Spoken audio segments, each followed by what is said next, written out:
From Wales to Warsaw, helming NATO on the high seas of transatlantic security. Moderated by Dr. Valbona Zanelli, Director, Black Sea and Eurasia Program, George C. Marshall European Center for Security Studies.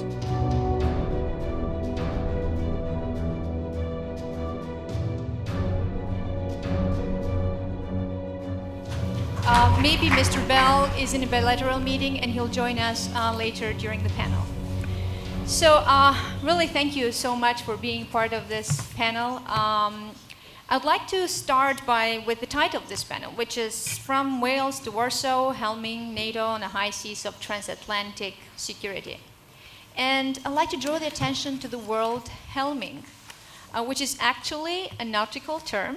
And there was a Syrian writer, Cyrus was his name, who commented something to the extent that anyone can hold the helm in the calm sea, but it's very difficult to hold the helm in troubled seas.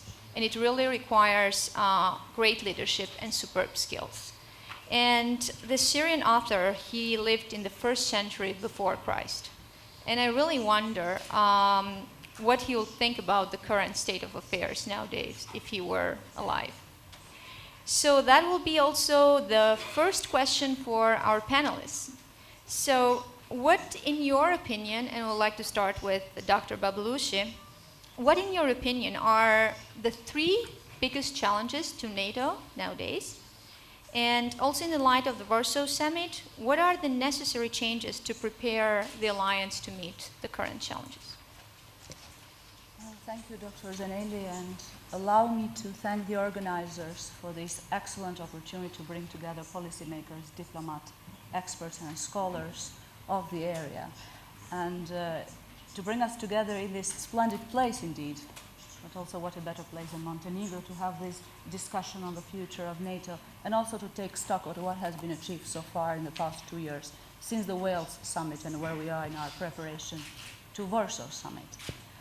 I would group the challenges, and I would also add an optimistic note, the opportunities, into 3 main baskets or 3 main groups.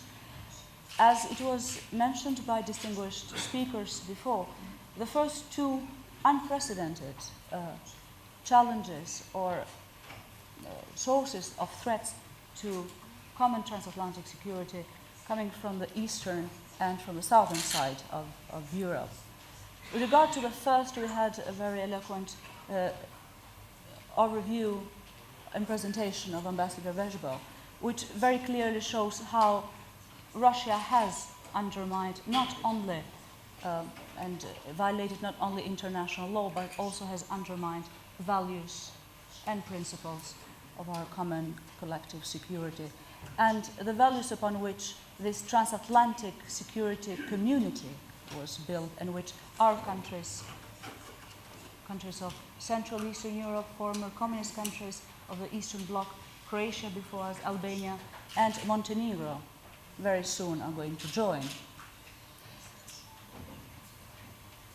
It's unpredictable behavior, but it's also its selective application of international law, to put it mildly, has put the alliance under extreme and unprecedented pressure, perhaps since the end of the Cold War.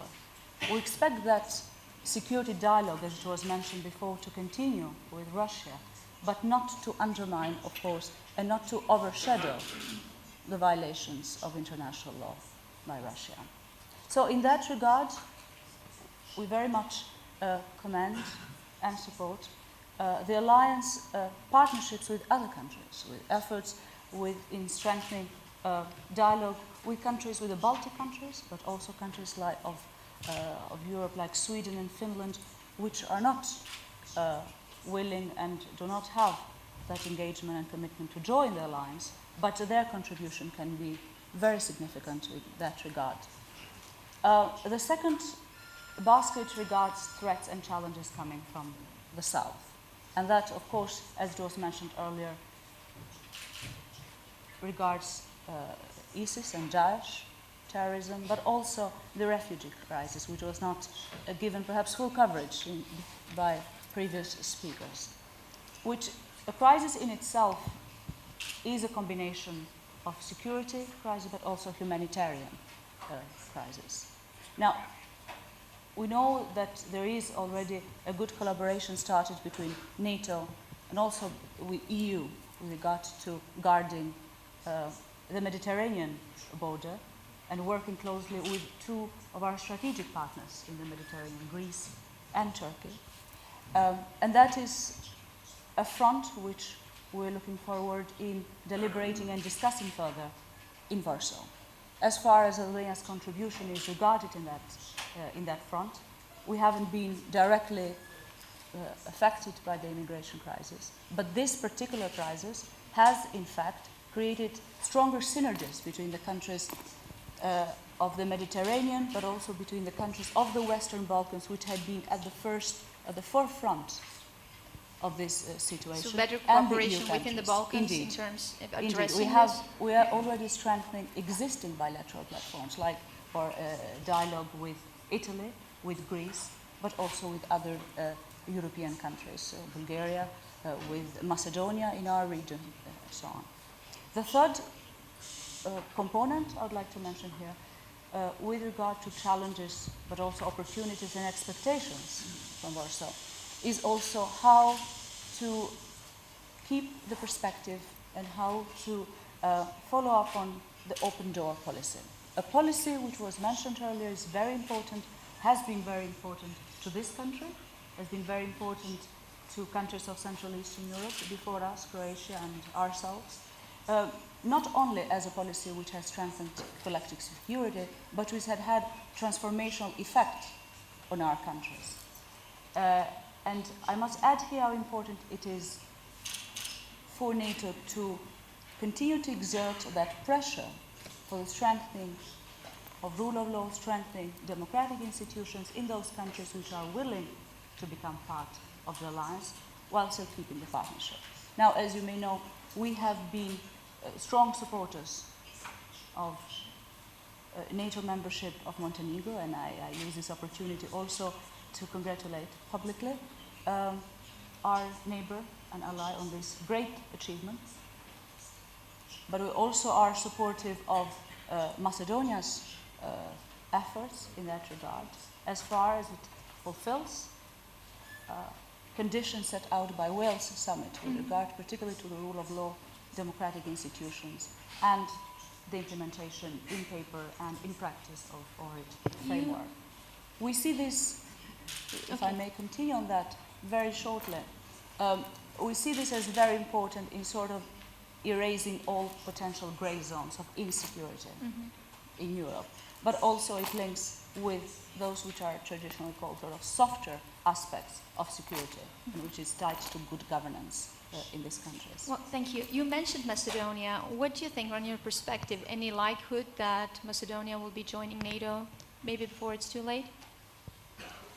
Well, it's important that that perspective is open and is kept open, and as I said, the pressure continues to be exerted. But it's very important at the same time that the membership comes based on merit, and as it was with other countries before Montenegro, but it adds to the fact that this is a community of democratic states and a community of democracies built on the same democratic norms and values. And that's a term we hear more rarely these days about community, a security community. In a way, we substitute it too often with the term alliance on the. Thank you so much for your response. You mentioned some very good points, and I'll come back in the second round. Mr. Snardak, so how do you see the current evolving security environment, also from the perspective of the Western Balkans, and also the perspective of Bosnia-Herzegovina as an aspirant country for NATO membership? Thank you. Thank you for this. First of all, like always, it's nice to be in Budva, Montenegro, and like always, it's tough to be working in such an environment with all the beaches and sun around us.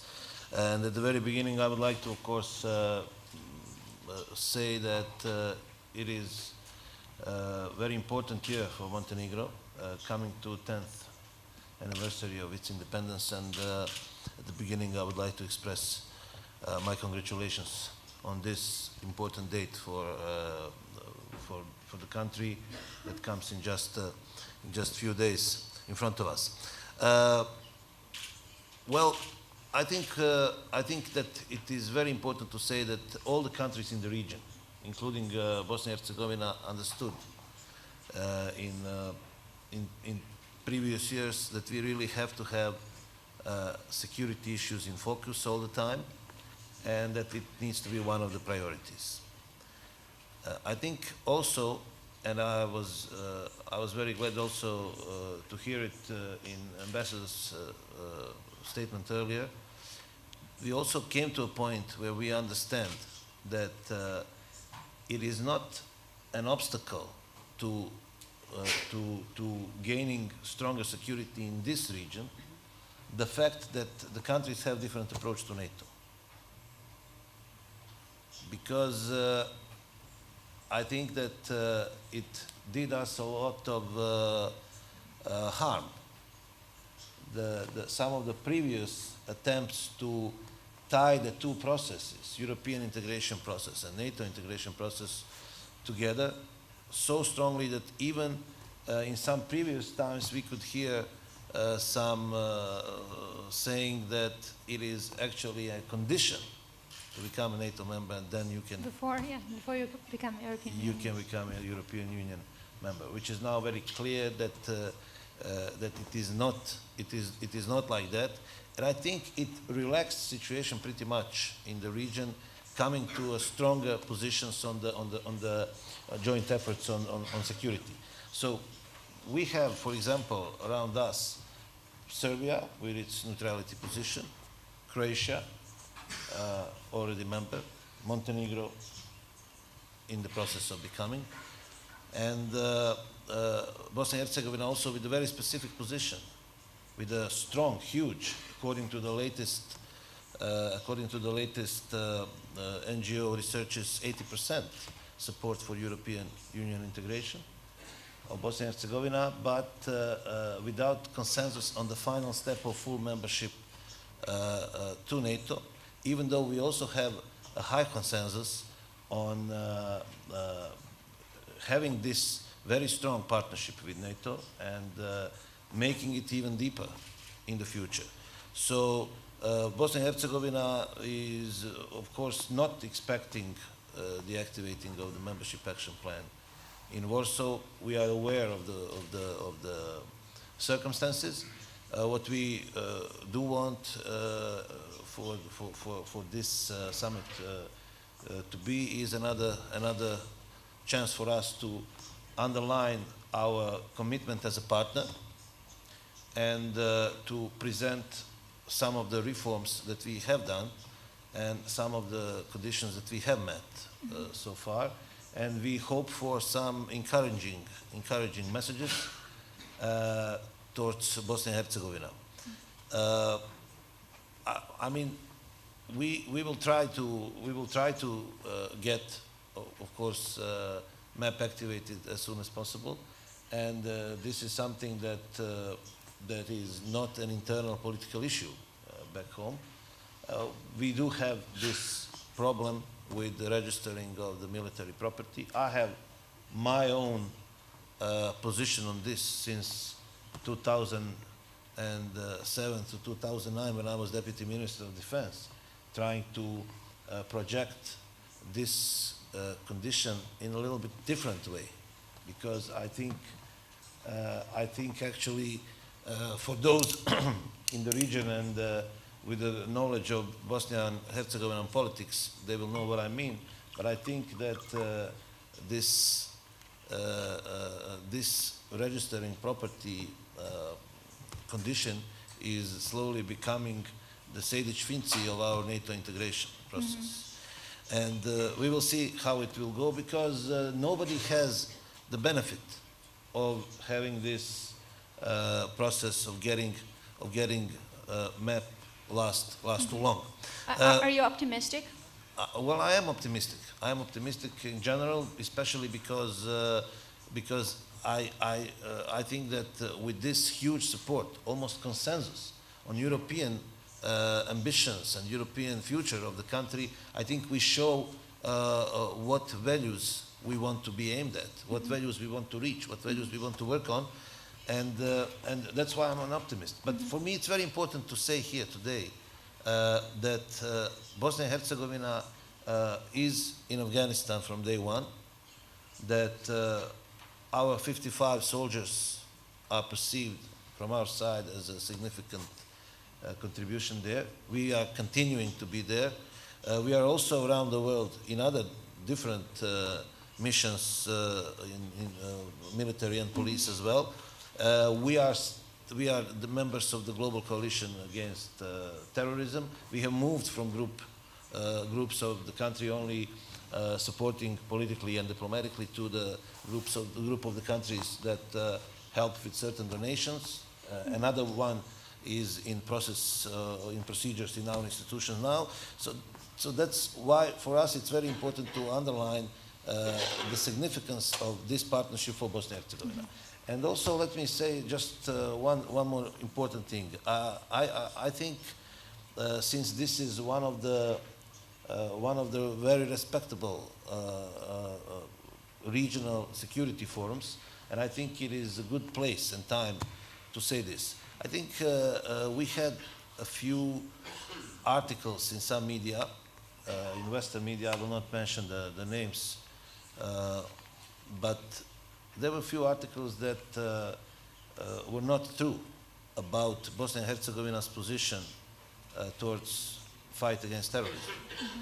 And even one of those articles had a headline saying Bosnia and Herzegovina, safe haven for terrorists. And this is not fair to us because Bosnia and Herzegovina can be anything else but the safe haven for terrorists. I want to say that we were among first countries introducing the new legislation on sanctioning the foreign fighters, that we are very clear on the position of the Global Coalition Against Terrorism. We are very clear on how it is important to have regional cooperation in this, and I'm sure that everybody in the region and our partners also from around Europe and the United States as well can confirm this devotion of ours to this fight. And so that was very important for me to say it here. And this comes from the fact that that we had two terrorist attacks, that we have a few villages where you get those but that lunatics happens and everywhere in fanatics the world. It's together, not, but it's it not doesn't only, make a country. It's not only Bosnian's case. We see that foreign Of course. fighters issue has been an issue for globally. So we continue. I think the fact that we had two terrorist attacks on our territory last year only shows that on which side we are actually, and we continue with this. So we continue with two specific directions. One is work with our partners around the world, and second, making our internal coordination of our agencies and ministries stronger, and working very hard on keeping a close eye on those groups and trying to prevent all the further actions on our soil. Thank you, Minister. Some very important messages. I'll say yes regarding also legislation on foreign fighters and fighting terrorism and violent extremism. I think not only Bosnia but the entire region has done a great job in adopting and implementing this legislation. And I'd like to say in the case of Bosnia, at least what reports say, the defense sector reform has been one of the most successful reforms in the country. And you have also served as Deputy Minister. Thank you, and I'd like to turn to our guest today, Dr. Milica Pejanović-Turisic. Once again, thank you for having us here in the beautiful city of Budva, and congratulations for the invitation that Montenegro received from NATO. From this perspective, what do you see as accessing NATO country? What do you see as the main challenges facing NATO nowadays? Well, first of all, let me wish you all welcome, and let me express my position on the fact that we are all having a privilege to be continuously supporting Tobias Forum as a forum which definitely marked already its place in the international arena when it comes to security issues. of course, as we all could hear from the introductory speeches, this is a special conference this year. Last year, we were all hoping that in a year's time, we will be able to, as a country, pass that decisive step, which is getting the invitation. And I've got to say that it was the real privilege for my colleague Igor Lukšić and myself on 2nd of December last year, when we were together at that ministerial in Brussels, when finally what we thought might have been finalized a little bit earlier come to the point where we could see that all the efforts we put forward and all the, I would say, dialogues and all the arguments we were using for years now have come to the result, which is a kind of a really historical achievement, I do think, not only for Montenegro, but for the whole region of Southeastern Europe or Western Balkans or whatever you called it. So now we are in the next phase. I do believe that in these couple of months when we did have accession talks, we also proved that the arguments we used for our partners were the real ones, as we really showed that we were prepared. The talks went quite smoothly, and the result is that we will be having a session protocol signed, hopefully, in a couple of days. So another, I would say, element in what we've been talking for years, what we've been working, what we've been trying to prove to everyone. We were very much aware of the fact that the size of the country, size of the military, was a kind of the element raising a number of doubts among our partners, not to mention some kind of attempts coming from the third countries who were very persistent in showing that Montenegro might not be ready for this decisive step in our development. So we are proving every day that it's not about the size, it's about the values, of course, and it's about the internal capacity of this country when it comes to our democracy development, when it comes to the institutions who've been very much strengthened and fostered in the last couple of years, and when it comes to, of course, defense and security sector, something which is closely linked with NATO vision, missions, and everything which is relevant. So from that point, we are among those countries who were following closely all the previous summits, of course, hoping that some of them would be an enlargement ones. And as I already said, and I was talking about that even last year, we did hope at the time that the Wales summit would be of that kind. We understood, of course, that in the changed security environment, in the NATO neighborhood, the conditions weren't met. So, of course, we are now at the position where definitely the Warsaw one will be the enlargement summit, and I do believe that it is very, very important from the point not only of the countries who are interested, like Montenegro, who will going forward, and the others who are on the way, but also from the point of the NATO itself and from the point of credibility of its policies. And I do believe that open door policy is one of the most effective NATO's policy, which showed its great results when it comes to strengthening security in transatlantic relations. So from the point of the country who is in a accession process, we are, of course, working a lot in filling these gaps in our reforms. Mostly it's about further implementation and further strengthening what might be the infrastructure for being a full-fledged member in a full capacity. From that point, of course, we are having a number of experiences when it comes to sharing the burdens of a global security by our participation in different missions. I want to remind you that already something around 20% of our armed forces took part in different missions in the last years, gaining in that manner I would say, significant knowledge, experiences, competencies, but also contributing to the global defense projects we are having when it comes to global security. So there is nothing special. We did the great deal of the reforms in the previous period, and we just do have the responsibility to keep in the same direction with fostering what we already achieved.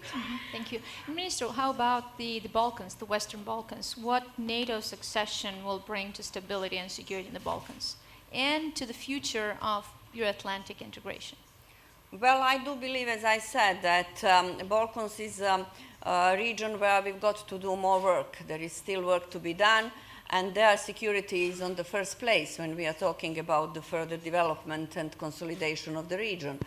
There is no doubt that the security is a precondition for overall progress and development in all other senses. So the experiences we are having with the countries who already entered in the previous rounds of enlargements are quite clear. So there have been always a very clear and visible consequence of better stability, better security, which gives then as a consequence better economical development, cultural, and better international, of course, links and relations in the countries which are very much dependent of international and foreign investments. It is something which is of a crucial importance. So from that point, we do believe that enlarging NATO and the EU, of course, here in this region will help to all of us. Montenegro has been recognized even in the most challenging times, as there were in 90s around, as a country who tried to be a kind of a model, who tried to be a country who would be a bridge among different people living around from different perspectives. And we do believe that in this sense, by our progress, we could help to the others. And we are always open for that, of course. Thank you. It's interesting that in this panel we have a new NATO member country, an aspirant member country, an accessing member country. Hopefully we'll have also the speaker, the panelist, that's a founding member country later. And we all know that NATO is an alliance, so it's a sum of its parts. And my question for all the panelists will be, what are the new NATO countries doing for NATO itself, like in the case of Albania and in the future Montenegro? So, because yeah, it's very important, NATO has been a driver of security, safety, stability, prosperity in the region. But in order not to see NATO just as a security blanket, but what the countries have to offer to the capacities of NATO. So maybe we'll start with you, Odeta. Well, indeed, I'll start with one of the last wishes, I think, of Ambassador Verzba, which was budget. That is always something which comes back in our discussions, of course, with founding members of NATO and with NATO, with organizations when it comes to budget, how important it is to follow up on the commitments taken in Wales with regard to increasing the level of our contribution to reach that 2% obligatory threshold. In terms of what we have done for the past year, we have increased that by 12%. Of course, it says very little. In the bigger picture, it is a small country, and that, of course, does not include investments in services in different sectors of the military field. So that means it's larger if you include them? Yes. So that is one of the sort of perhaps more technical contributions. The second contribution is what was mentioned before here in this panel with regard to regional cooperation. Now, regional cooperation in this part of Europe is a pillar or an essential component of transatlantic security. Albania has played a constructive role with regard to peace and stability in this region, either as a NATO member recently, a candidate EU country, but also in the framework of regional initiatives, which also play a very important role and serve as a crucial platform for these countries to strengthen synergies in the military, but also in the political field. President Djukanovic mentioned in his greeting speech the Berlin process, of course, that has provided a new impetus for collaboration and synergies between our countries with regards to infrastructure, with regards to better interconnectivity, but also with regard to tackling matters related to bilateral disputes. And some of them are inherited from dissolution of former Yugoslavia or from earlier stages of statehood in this part of Europe. And of course, as such, these issues have their impact in membership process and in membership efforts of some of these countries towards NATO too. So in a way, there are overlapping efforts and synergies there between regional cooperation and these countries' efforts towards NATO membership. It was mentioned here very legitimately how important it is not to have these zones, gray zones of insecurity in Europe, and how the process of membership is linked to stronger democratic institution and democratic governance. So in a way, the process of EU integration, although it may look too soft and too remote, is very much linked to NATO membership for these countries. On a more global scale, Albania has been a part of forces of alliance forces in Afghanistan, and it remains so as part of the Resolute mission. And it has gone through a number of legislative changes with regard to fight against terrorism, and in particular regard in the area of foreign terrorist fighters. And I'm glad to report here that because of these legislative measures, we can see now in the course of the past 2 years a declining trend in the numbers of FTFs. So a final remark regards not only policies and not only numbers as budget in its specific case, but also, as you said, NATO is more than the sum of its wholes. Okay. So it's very important, its contribution to the values and democratic norms of the alliance. Okay, thank you. And we'd like to welcome in the panel Mr. Robert Bell. He is the Department of Defense representative in Europe. Mr. Bell, we're discussing about the burden sharing, NATO burden sharing. And actually, that was the question for the panelists. What do the small countries in Southeastern Europe and the Western Balkans have to offer to capacities in NATO? And Dr. Babalushi, she mentioned that the increase in defense spending is an important tool. Although these countries are small and the GDP of the country are really small, so the 2% compared to the other bigger founding members of NATO, it's quite insignificant. I still think this is a very important message of political will. It's a very clear message of political will that countries want to stay into and also be a real active part of the alliance. So the alliance, and I have a question for you. The Alliance World Summit in 2014 delivered a strong political message that NATO's intention was to defend Europe. And this is important, but there is also the question of capabilities to support the political message. And over the last 2 decades, we'll say that Europe had lost 25% of its defense capabilities. Things are changing a little bit in 2015, but only a handful of allies are meeting the 2% GDP that was agreed in the World Summit. How do you see this from your perspective? Just a few months ago, the administration of President Obama decided or announced that it will increase fourfold its commitment in Europe in the next year through the European Reassurance Initiative. So what would you like the other NATO countries, European NATO countries, to do more from this perspective?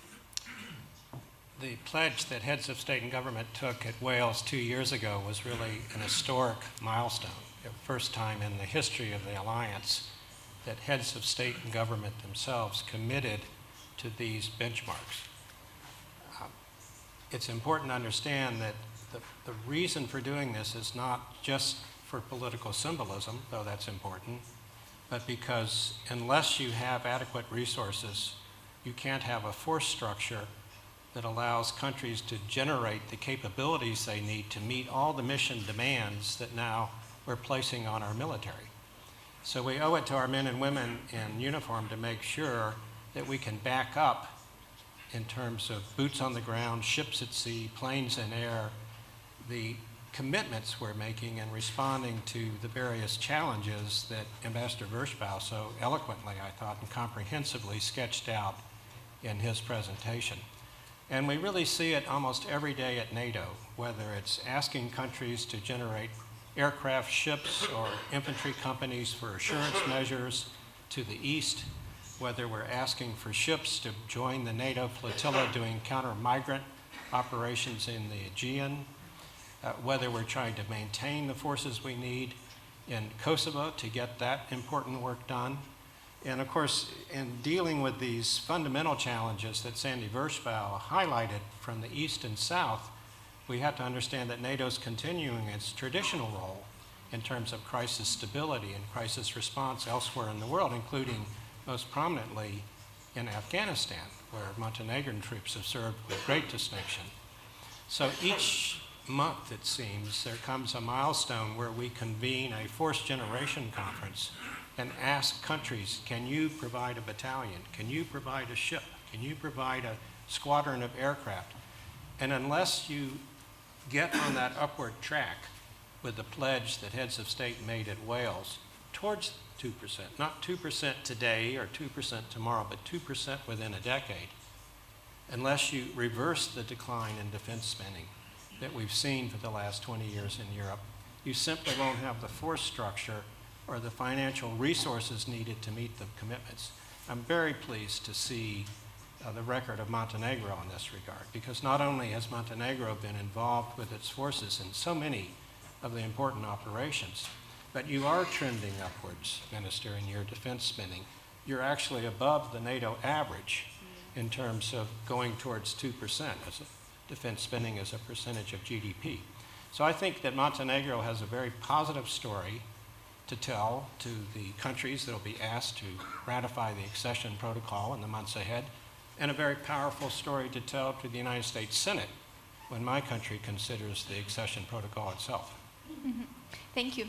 And adding just money to the budget, I don't think could really play the trick. How about spending this money in a smarter way? Are you seeing the European allies collaborating more in defense research and development, or in training programs, or in other type of professional programs? Yes, I think we're making important progress. I want to emphasize, we had a great debate in the months before the Wales Defense Pledge, and there was a sizable group of European allies that said, it's not how much you spend, it's whether you spend what you have smartly. And we said, we agree that you have to spend the money smartly. But at some point, unless you have enough resources to spend smartly, we're not going to be able to get the job done. It's not one or the other, it has to be both. Together. And so that's why we're pressing not only for increases in the input measures, how much parliaments make available to ministries of defense to spend, but then how the cooperation is pursued.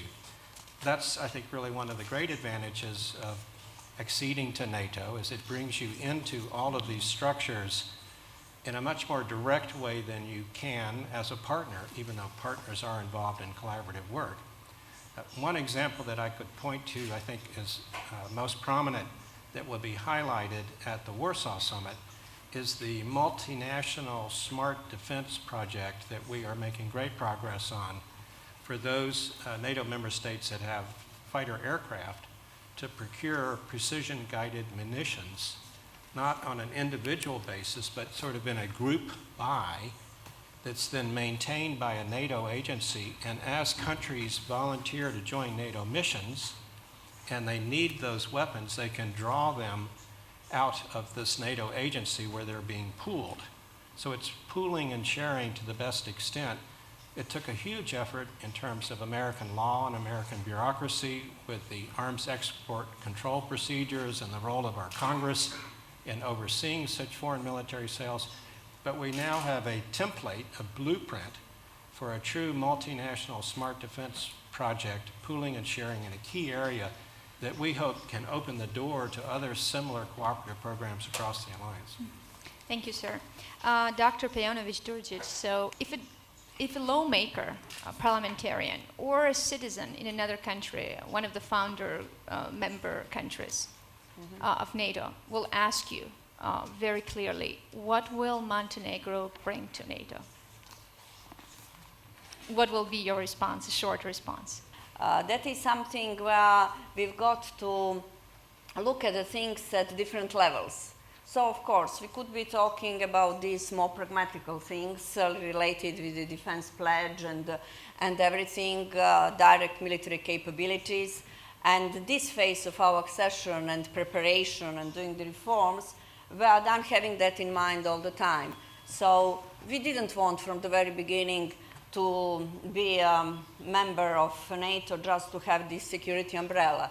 We understood the responsibilities, and we, of course, from the very beginning put all our efforts towards obtaining what is necessary to be a real contributor to what is the NATO tasks. From that point, thanks to the cooperation with NATO and the number of our partners at the same time, we were able to identify what might be those gaps, those, as they called it, niche capabilities, where we could fill in. So we've been developing those, and I believe that already in the missions where we are participating, we showed this kind of potentials and capabilities where we can fill in a military sense of the word. But on the other side, as I said, having the situation as we are having, a number of challenges which are unfortunately arising around all of us and around NATO,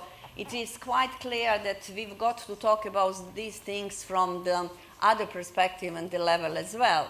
So I do believe that NATO is also at the point which somehow started with the Wales summit to adapt itself. So it's no more this, that is my perspective on these things. It is no more about these endless discussions, whether NATO is obsolete, what would be its further vision, mission, and the things like that. Now we are faced with imminent threats, and I'm of those who believe that this situation of crisis are not necessarily that I would say kind of just a problem for all of us or a challenge. It's a great opportunity. It's a great opportunity for the adaptation of NATO itself.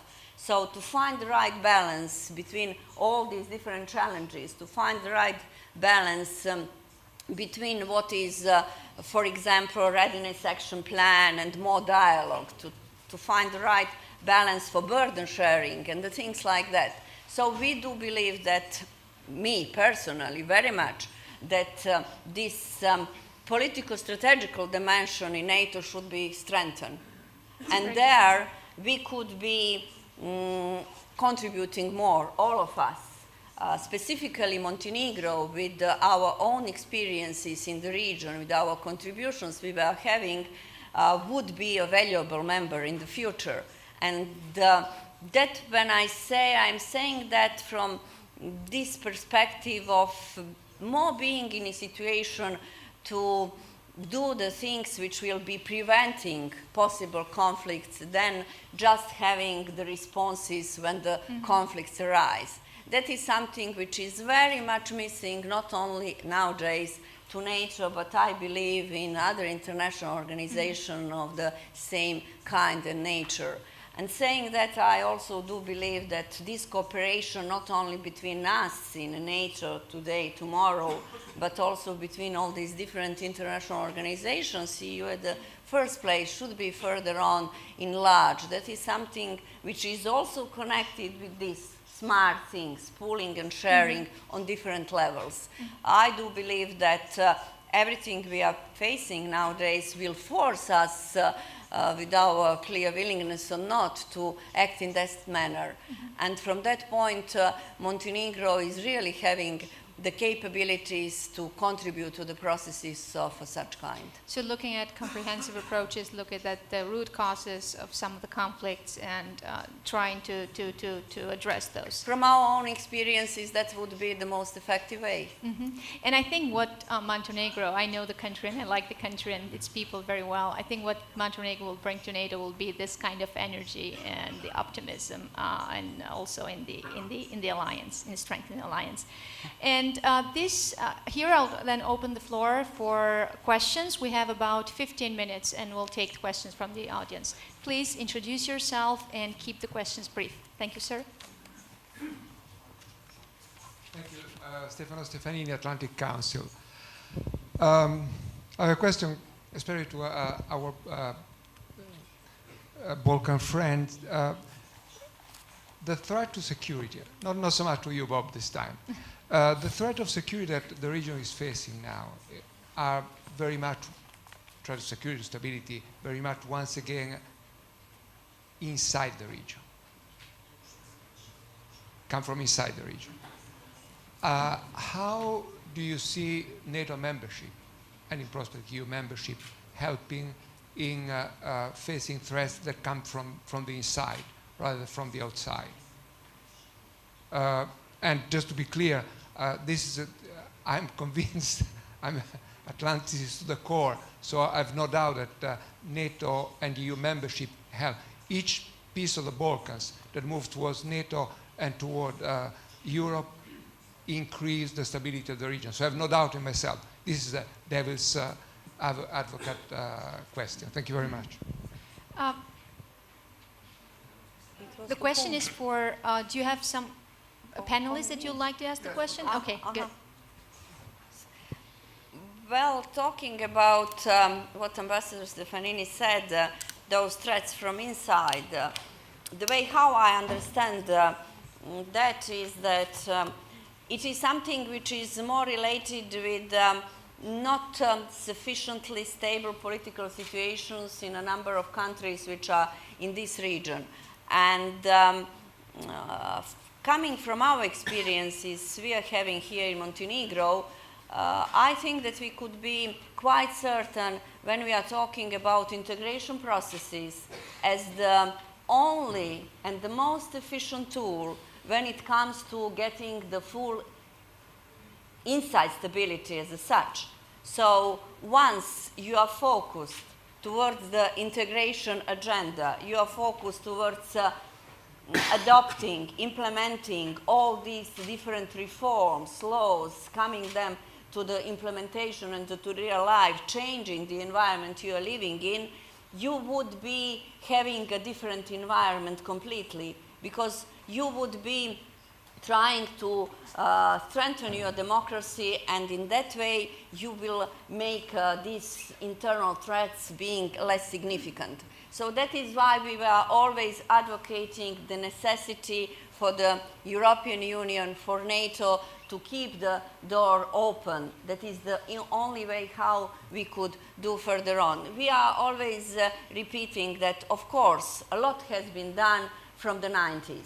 The region has passed a great deal in the sense of stabilization, consolidation. It's a completely different world, of course, but still it's not completely consolidated. The colleague from Bosnia and Herzegovina was talking about the issues they are having. In former Republic Yugoslavia, Macedonia, we are having the issues. So everywhere, if you make kind of a deeper analysis, you could come somewhere at the end to the conclusion that maybe that kind of slowdown in the integration processes of these countries might be at the root of the consequences we are having internally. And that's why we are really pledging all the time that we've got to have all these countries deep into the integration processes if we want to come to the point where we could really say, okay, Western Balkans, it's not only geographically part of Europe. We are there because we are sharing the same democratic and civilization values. So for all Western Balkans countries, the Euro-Atlantic integration process has been a parallel one with the state building and institution building process within the countries. Please, is there a question there? Okay, I have a lot more questions for the panelists in the meantime. Mr. Bell, how about collaboration between NATO and European Union? This is going to be also one of the topics in the Warsaw Summit. How do you see that? I think we have a fairly good level of collaboration right now. It's not as good as we would like. There's some political realities that still have to be solved in the Mediterranean to, I think, open the door to that. But working within the sort of geopolitical structure as it's been given to us, I think we've made significant progress in recent years. And probably the leading illustration of that will be the announcements and agreements we expect, or certainly hope to have in place by the time of this summer, with the Warsaw Summit on the one hand and the European Council on the other, in the area of hybrid warfare. Because if you look at hybrid, it's a case study crying out for collaboration between NATO and the EU. By definition, the word hybrid suggests that there's a military component to the threat scenario you're dealing with and a political, economic, propaganda element as well. The EU brings great strengths to bear in terms of the internal resilience, both economically and politically, of countries that could be threatened in a hybrid situation. But if there's military involved in it as well, defined as armed combatants who've crossed an international frontier onto the territory of a sovereign NATO state, and 22 of the EU member states belong to NATO, then you're into a dimension that brings Article 5 into discussion. And it is the case, of course, that for those 22 member states of the EU that are also NATO member states, they have agreed in the EU treaty itself that they will look in Article 5 situations, in the case of armed attack, to NATO to organize the military response. So we have to be able to have close cooperation between NATO and EU on hybrid, and we very, very much hope that our leadership, not only Secretary General Stoltenberg representing NATO, but Mr. Juncker, Mr. Tusk, High Representative Mogherini, will be able to make joint declarations this summer outlining how we have operationalized our cooperation on hybrid. And maybe how to combine also NATO's hard and soft skills together with European Union's in addressing the current security challenges. From the audience, is there any question? In the light of the title of the panel, how could, and this is for all panelists, how could or how should NATO's maritime role support also the EU to, and how could it be further developed? This is also in light of the refugee crisis and irregular migration crisis. I'm happy to take a first shot at that if the ministers agree. Right now you have two missions that are going on with ships in the Mediterranean. The EU has Operation Sophia, which is off the coast of Libya and is seeking to interdict illegal migrant smuggling across the Mediterranean into Italy. That mission is very well subscribed up against in terms of contributions of ships. The last count I had, there were about 11 destroyers and frigates engaged in that operation. And there's not that high a volume of ships out in international waters that you can put 11 ships of that capability to productive work all the time. So it's a mission that's had some success, but they are hoping, if they get an invitation from the Libyan government, the new government in Tripoli, and a UN Security Council resolution, that they can expand the mission, come into Libyan waters, and actually start getting much closer to where the smuggling is putting these people on the boats rather than just being out in the Mediterranean doing search and rescue when ships get in trouble. So right now, there's no real requirement for NATO, as NATO, to reinforce this mission, except perhaps with better intelligence or surveillance of the area, passing intelligence and information.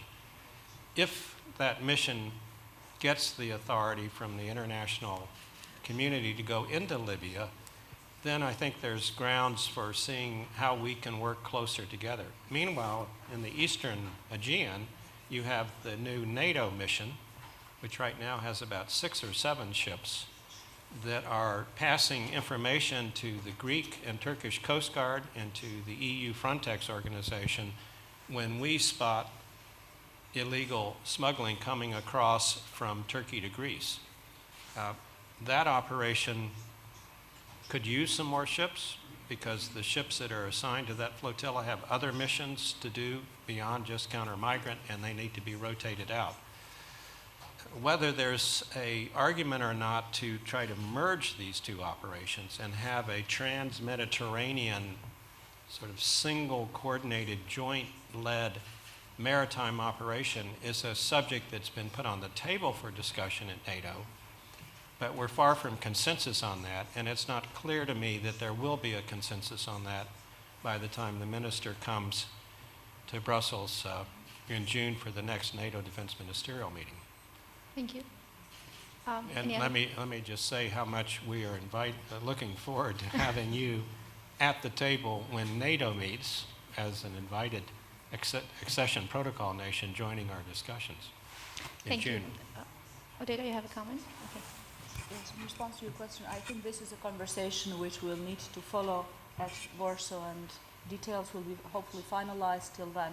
But what I could emphasize is how important it is that NATO works closer with the EU, but also with other partners in Northern Africa and Middle East with regard to intelligence, strengthening intelligence there, but also with countries like Greece and Turkey, where it actually is working on the Aegean coastline.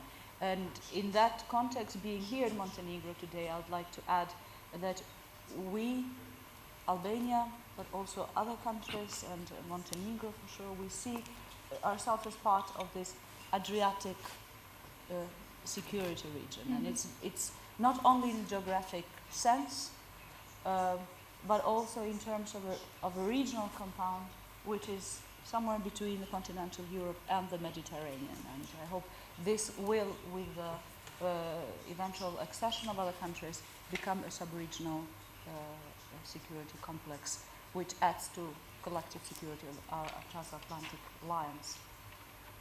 Okay, thank you. Minister Snardek, do you have a final comment before we close the panel? Yes, just a few sentences, not regarding your last question.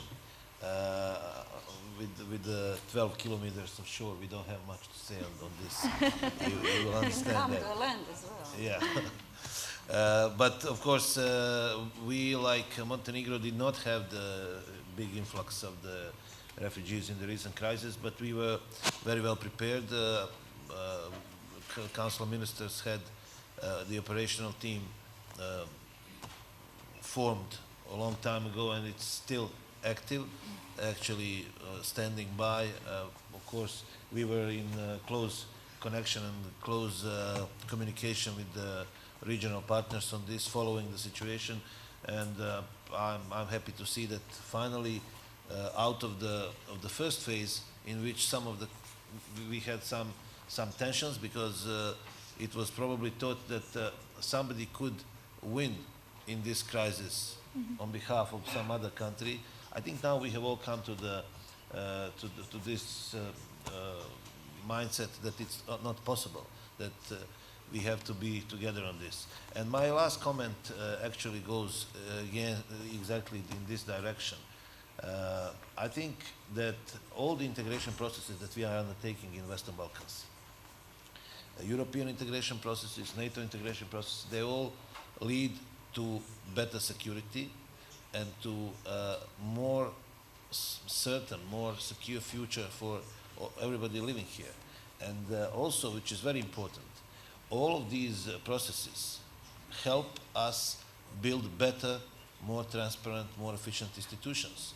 It brings some good with itself, and for us in Bosnia and Herzegovina, it is particularly important because I'm often asked why is there such a wide consensus on EU integration process, and I think that's first of all because people think that it will bring long-lasting peace and stability, and in my country you cannot find anybody who who's, I don't know, over 25, who hasn't fought at least, or have been involved, or have lived through at least one war.